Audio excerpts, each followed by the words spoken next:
berlalu begitu cepat, tapi tidak bagi Aisyah. 6 bulan serasa 6 tahun lamanya. Selama ini, ia terus menghitung hari-hari kelabunya bersama Bara. Setiap malam ia menanti kapankah lelaki itu dengan segenap keinginan mendekati dan meminta haknya dari Aisyah sebagai seorang istri. Ia tak pernah putus berharap suatu ketika Bara bisa tersenyum, tertawa, dan menatap matanya penuh cinta.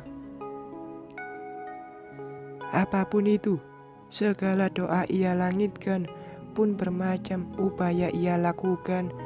Dari berpakaian lingeri yang bahkan dirinya sendiri pun terlihat risih mengenakan, hingga pengkodaan baik terselubung maupun terang-terangan. Tapi semua tak ditanggapi dengan baik.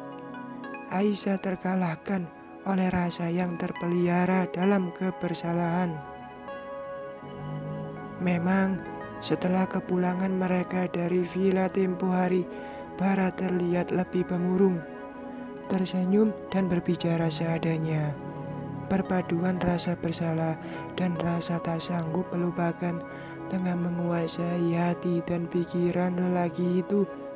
Aisyah tersakiti, tapi bukankah ia telah berjanji untuk menanti waktu di mana sang suami akan membuka hatinya? Hal itulah yang menjadi kekuatan untuknya bertahan hingga detik ini. Aisyah tetap tersenyum memberi pelayanan paripurna, meski kadang ia harus berhenti sejenak karena merasa bahwa usahanya hanya akan menjadi asa yang sia-sia. Aisyah tidak membenci Bara, pun tidak pernah menyesal karena harus menjalani takdir yang sedemikian pelik bersama seorang suami. Ia hanya sedikit menaruh angan andai bisa bertemu Bara lebih dahulu daripada Alifa. Tentu sekarang mereka sudah hidup bahagia. Sebuah petuah mengatakan, ada kalanya seseorang datang tidak selalu menjadi teman seumur hidup, melainkan ia hadir sebagai pembelajaran agar kita menjadi pribadi yang lebih sabar dan lebih baik. Andai bisa, sampai kapanpun Aisyah ingin memusnahkan petuah itu. Ia ingin Bara tidak hadir sebagai pembelajaran, melainkan sebagai teman seumur hidupnya. Hari ini, Aisyah dan Bara kembali ke rumah Mami. Setelah berbulan-bulan lamanya, mereka memutuskan untuk tinggal di rumah sendiri. Pertunangan Nindi menjadi alasan dua sejoli itu berpulang sejenak ke rumah orang tua mereka. Jika tidak, maka ibu mertualah yang kerap bertandang ke rumah mewah milik sulungnya itu. Wah, Nak Aisyah, apa kabar? Sudah ngisi belum ini? Salah satu tetangga terlihat menggoda Aisyah. Gadis itu hanya tersenyum menanggapi. Belum Bu, belum rezeki. Kok bisa? Padahal masih muda ya. Ya namanya rezeki Bu. Kalau Allah belum berkehendak, kita bisa apa? Tapi ibu dengar dari kader Posyandu, kalau sudah lebih setahun, itu udah disebut atau kata lainnya infertil. Benar nggak sih? Aisyah tersentak. Tapi Aisyah kan belum setahun menikah, Bu Lastri. Wanita yang lain ikut menyangga. Aisyah masih bersikap tenang. Kalau begitu, nah Aisyah kudu lebih ekstra biar segera punya momongan. Kasian, soalnya lelaki tujuannya menikah, salah satu kan supaya punya momongan. Aisyah menghela napas. Anak itu kan anugerah dari Allah Bu. Dikasih cepat ya bersyukur. Kalau belum, tetap tawakal dibarengin ikhtiar. Saya dan Mas Bara tidak mempermasalahkan kapan waktunya. Kami lebih ke mempersiapkan diri karena manusia tidak boleh memaksa Tuhan dalam hal apapun. Wanita yang tadinya hendak nyinyir karena Aisyah belum juga hamil, sekarang terlihat menunduk dan diam. "Maaf ibu-ibu, saya permisi ke belakang sebentar." Aisyah berpamitan ketika dirasa obrolan itu sudah membuat perasaannya terluka. Gadis itu memilih menyendiri di taman belakang. Ia memperhatikan kawanan ikan yang terlihat mengelilingi tempat pemancuran. Selintas, ia kembali terkenang awal pernikahannya dengan Bara. Di taman ini, ia pernah merasa diperlakukan sebagai seorang istri. Tangannya disentuh, netranya ditatap lekat, bahkan keningnya pernah dikecup oleh lelaki itu. Dan benar, semua itu terjadi sebelum kedatangan Alifa ke rumah ini. Setelah kedatangan Alifa, sikap Bara berubah 100% padanya. Jangankan berharap mendapat perlakuan manja, perhatian lebih yang ia berikan saja, Bara terlihat enggan menerima. Ternyata paribahasa waiting tresno jalaran suko kulino itu ada kalanya tak berlaku dalam sebuah hubungan suami istri. Kita salah satu contohnya, Mas. Aisyah menarik napas panjang, digercapkan mata beberapa kali, mencoba mengusir derasnya bulir-bulir yang mendesak keluar. Ia mencoba meraih umpan yang terletak di dinding dekat kolam. Ingin mengulang apa yang pernah dilakukannya dahulu bersama Bara. Tapi mendadak gerakan gadis itu terhenti. Nindi memanggil untuk bergabung. Aisyah kembali ke dalam seraya memasang wajah ceria.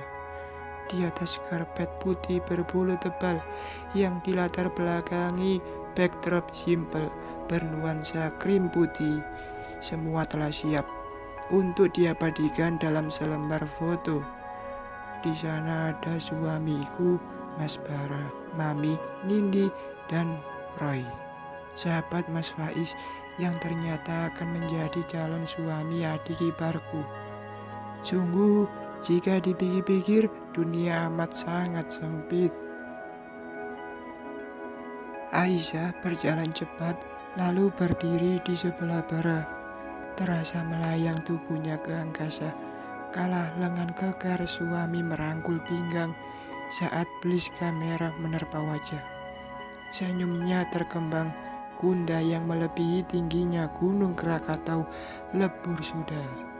Beberapa kali jepretan dengan gaya yang berbeda, semua tampak begitu bahagia.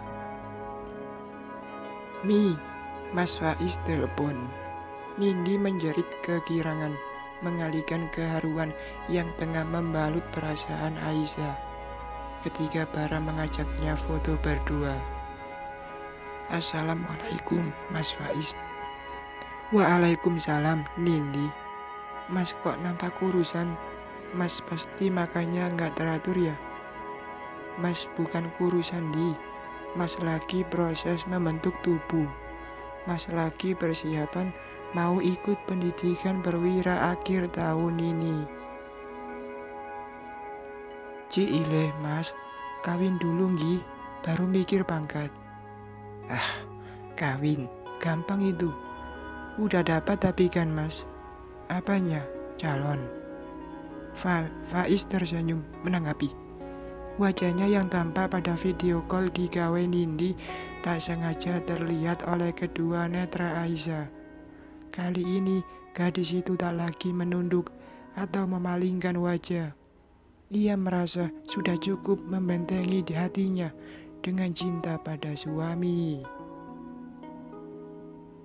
"Calon, Mas, biar Mas yang pikirkan. Sekarang kamu fokus sama acara yang bakal digelar bentar lagi ya." "Di, Mas cuma bisa ngucapin barakallah deh buat adik Mas tercinta ini.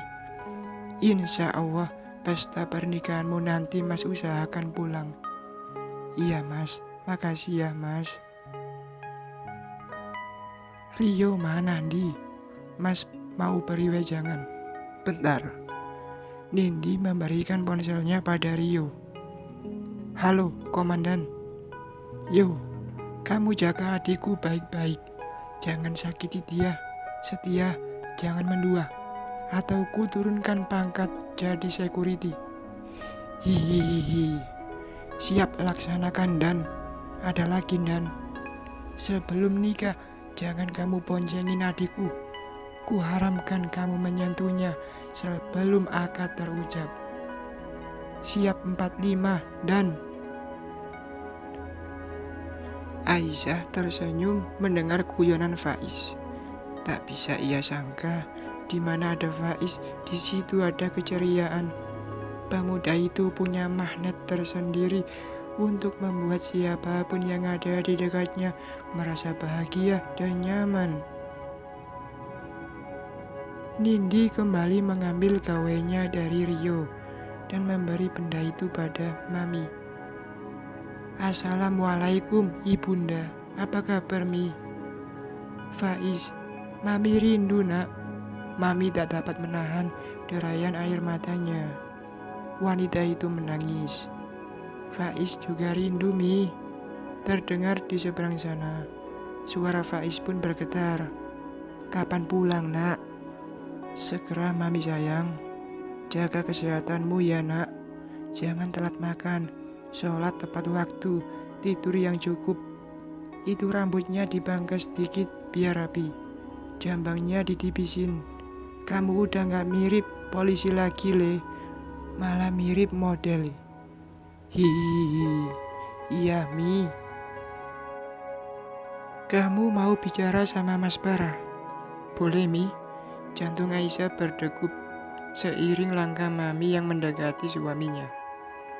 Bicaralah sama adikmu, Bara. Bara mengangguk dan meraih ponsel dari tangan maminya. Dia melempar pandang ke arah Aisyah, lalu mulai menatap wajah sang adik yang nampak di layar.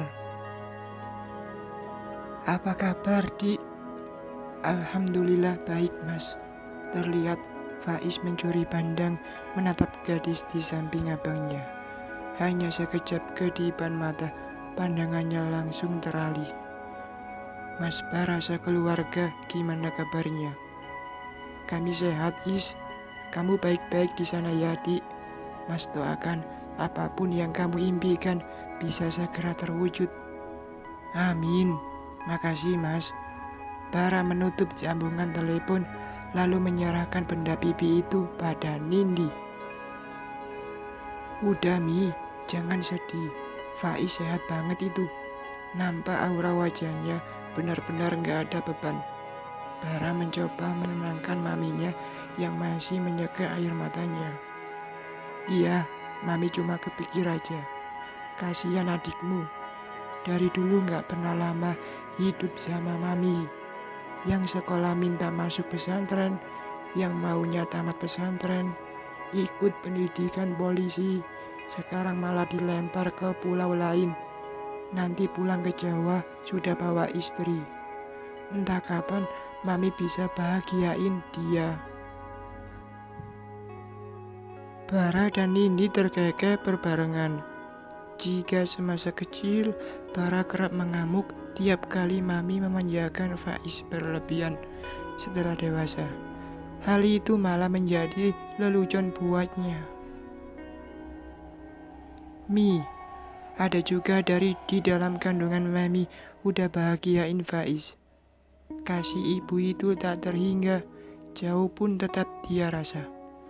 Mami tampak sumringah, sedang Aisyah merasa amat terharu mendengar kata-kata yang meluncur dari mulut suaminya. Seketika ia mengelus perut yang masih nampak tipis. Kapan, Mas, kamu menitipkan benih di rahimku? Bersambung.